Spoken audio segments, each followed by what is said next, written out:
Romans 15. We who are strong ought to bear with the failings of the weak and not to please ourselves. Each of us should please our neighbors for their good, to build them up. For even Christ did not please himself, but, as it is written, the insults of those who insult you have fallen on me. For everything that was written in the past was written to teach us, so that through the endurance taught in the Scriptures and the encouragement they provide we might have hope. May the God who gives endurance and encouragement give you the same attitude of mind toward each other that Christ Jesus had, so that with one mind and one voice you may glorify the God and Father of our Lord Jesus Christ. Accept one another, then, just as Christ accepted you, in order to bring praise to God. For I tell you that Christ has become a servant of the Jews on behalf of God's truth, so that the promises made to the patriarchs might be confirmed, and moreover, that the Gentiles might glorify God for his mercy. As it is written, therefore I will praise you among the Gentiles. I will sing the praises of your name. Again, it says, rejoice, you Gentiles, with his people. And again, praise the Lord, all you Gentiles. Let all the peoples extol him. And again, Isaiah says, the root of Jesse will spring up, one who will arise to rule over the nations. In him the Gentiles will hope. May the God of hope fill you with all joy and peace as you trust in him, so that you may overflow with hope by the power of the Holy Spirit. I myself am convinced, my brothers and sisters, that you yourselves are full of goodness, filled with knowledge and competent to instruct one another. Yet I have written you quite boldly on some points to remind you of them again, because of the grace God gave me, to be a minister of Christ Jesus to the Gentiles. He gave me the priestly duty of proclaiming the gospel of God, so that the Gentiles might become an offering acceptable to God, sanctified by the Holy Spirit. Therefore I glory in Christ Jesus in my service to God. I will not venture to speak of anything except what Christ has accomplished through me in leading the Gentiles to obey God by what I have said and done, by the power of signs and wonders, through the power of the Spirit of God.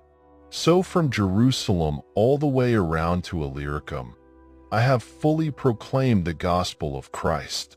It has always been my ambition to preach the gospel where Christ was not known, so that I would not be building on someone else's foundation. Rather, as it is written, those who were not told about him will see, and those who have not heard will understand. This is why I have often been hindered from coming to you. But now that there is no more place for me to work in these regions, and since I have been longing for many years to visit you, I plan to do so when I go to Spain. I hope to see you all passing through and to have you assist me on my journey there after I have enjoyed your company for a while. Now, however, I am on my way to Jerusalem in the service of the Lord's people there. For Macedonia and Achaia were pleased to make a contribution for the poor among the Lord's people in Jerusalem. They were pleased to do it, and indeed they owe it to them. For if the Gentiles have shared in the Jews' spiritual blessings, they owe it to the Jews to share with them their material blessings. So after I have completed this task and have made sure that they have received this contribution, I will go to Spain and visit you on the way. I know that when I come to you, I will come in the full measure of the blessing of Christ. I urge you, brothers and sisters, by our Lord Jesus Christ and by the love of the Spirit, to join me in my struggle by praying to God for me. Pray that I may be kept safe from the unbelievers in Judea, and that the contribution I take to Jerusalem may be favorably received by the Lord's people there, so that I may come to you with joy, by God's will, and in your company be refreshed. The God of peace be with you all. Amen. 1 Samuel 20. Then David fled from Naioth at Ramah and went to Jonathan and asked, "What have I done? What is my crime? How have I wronged your father, that he is trying to kill me?" "Never," Jonathan replied. "You are not going to die. Look, my father doesn't do anything, great or small, without letting me know. Why would he hide this from me? It isn't so." But David took an oath and said, "Your father knows very well that I have found favor in your eyes, and he has said to himself, 'Jonathan must not know this, or he will be grieved.' Yet as surely as the Lord lives and as you live, there is only a step between me and death." Jonathan said to David, "Whatever you want me to do, I'll do for you." So David said, "Look, tomorrow is the new moon feast, and I am supposed to dine with the king. But let me go and hide in the field until the evening of the day after tomorrow. If your father misses me at all, tell him, 'David earnestly asked my permission to hurry to Bethlehem, his hometown, because an annual sacrifice is being made there for his whole clan.' If he says, 'Very well,' then your servant is safe. But if he loses his temper, you can be sure that he is determined to harm me. As for you, show kindness to your servant, for you have brought him into a covenant with you before the Lord. If I am guilty, then kill me yourself. Why hand me over to your father?" "Never," Jonathan said. "If I had the least inkling that my father was determined to harm you, wouldn't I tell you?" David asked, "Who will tell me if your father answers you harshly?" "Come," Jonathan said, "let's go out into the field." So they went there together.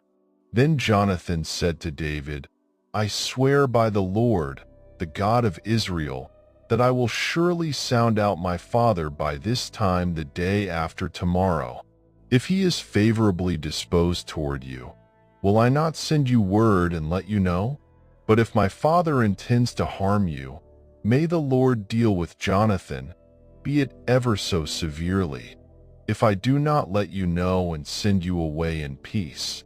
May the Lord be with you, as he has been with my father. But show me unfailing kindness like the Lord's kindness as long as I live, so that I may not be killed. And do not ever cut off your kindness from my family, not even when the Lord has cut off every one of David's enemies from the face of the earth." So Jonathan made a covenant with the house of David, saying, "May the Lord call David's enemies to account." And Jonathan had David reaffirm his oath out of love for him, because he loved him as he loved himself. Then Jonathan said to David, "Tomorrow is the new moon feast. You will be missed, because your seat will be empty. The day after tomorrow, toward evening, go to the place where you hid when this trouble began, and wait by the stone Ezel. I will shoot 3 arrows to the side of it, as though I were shooting at a target. Then I will send a boy and say, 'Go, find the arrows.' If I say to him, 'Look, the arrows are on this side of you. Bring them here, then come, because as surely as the Lord lives, you are safe. There is no danger.' But if I say to the boy, 'Look, the arrows are beyond you,' then you must go, because the Lord has sent you away. And about the matter you and I discussed, remember, the Lord is witness between you and me forever." So David hid in the field, and when the new moon feast came, the king sat down to eat. He sat in his customary place by the wall, opposite Jonathan, and Abner sat next to Saul, but David's place was empty. Saul said nothing that day, for he thought, "Something must have happened to David to make him ceremonially unclean. Surely he is unclean." But the next day, the second day of the month, David's place was empty again. Then Saul said to his son Jonathan, "Why hasn't the son of Jesse come to the meal, either yesterday or today?" Jonathan answered, "David earnestly asked me for permission to go to Bethlehem. He said, 'Let me go, because our family is observing a sacrifice in the town, and my brother has ordered me to be there. If I have found favor in your eyes, let me get away to see my brothers.' That is why he has not come to the king's table." Saul's anger flared up at Jonathan, and he said to him, "You son of a perverse and rebellious woman, don't I know that you have sided with the son of Jesse to your own shame, and to the shame of the mother who bore you? As long as the son of Jesse lives on this earth, neither you nor your kingdom will be established. Now send someone to bring him to me, for he must die. Why should he be put to death? What has he done?" Jonathan asked his father, but Saul hurled his spear at him to kill him. Then Jonathan knew that his father intended to kill David. Jonathan got up from the table in fierce anger. On that second day of the feast he did not eat, because he was grieved at his father's shameful treatment of David. In the morning Jonathan went out to the field for his meeting with David. He had a small boy with him, and he said to the boy, "Run and find the arrows I shoot." As the boy ran, he shot an arrow beyond him. When the boy came to the place where Jonathan's arrow had fallen, Jonathan called out after him, "Isn't the arrow beyond you?" Then he shouted, "Hurry! Go quickly! Don't stop!" The boy picked up the arrow and returned to his master. The boy knew nothing about all this. Only Jonathan and David knew. Then Jonathan gave his weapons to the boy and said, "Go, carry them back to town." After the boy had gone, David got up from the south side of the stone and bowed down before Jonathan 3 times, with his face to the ground. Then they kissed each other and wept together. But David wept the most. Jonathan said to David, "Go in peace, for we have sworn friendship with each other in the name of the Lord, saying, 'The Lord is witness between you and me, and between your descendants and my descendants forever.'" Then David left, and Jonathan went back to the town. Psalm 65. Praise awaits you, our God, in Zion. To you our vows will be fulfilled.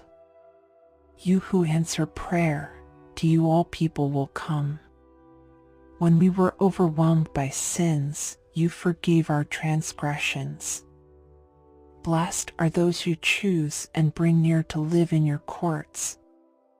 We are filled with the good things of your house, of your holy temple. You answer us with awesome and righteous deeds, God our Savior, the hope of all the ends of the earth and of the farthest seas, who formed the mountains by your power, having armed yourself with strength, who still the roaring of the seas, the roaring of their waves, and the turmoil of the nations. The whole earth is filled with awe at your wonders, where morning dawns, where evening fades, you call forth songs of joy. You care for the land and water it, you enrich it abundantly. The streams of God are filled with water to provide the people with grain, for so you have ordained it. You drench its furrows and level its ridges, you soften it with showers and bless its crops. You crown the year with your bounty, and your carts overflow with abundance. The grasslands of the wilderness overflow, the hills are clothed with gladness. The meadows are covered with flocks, and the valleys are mantled with grain, they shout for joy and sing.